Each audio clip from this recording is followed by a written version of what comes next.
How to add widget on iPhone home screen. Hello everyone, I am Bishaka and welcome to our channel. Now let's get right into the tutorial. Firstly, go ahead and tap hold on your home screen until the apps on your home screen starts to jiggle.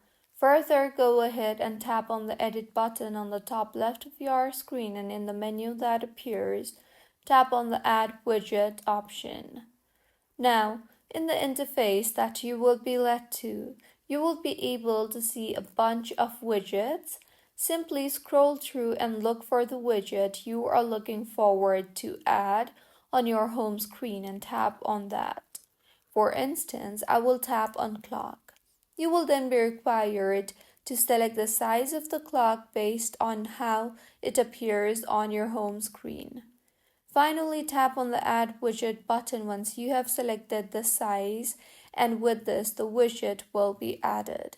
So this is how you can add widget on iPhone home screen. If you find this tutorial helpful, please like the video and do comment if you have any queries. Also, do subscribe to our channel for more helpful tutorials like this. See you on the next one.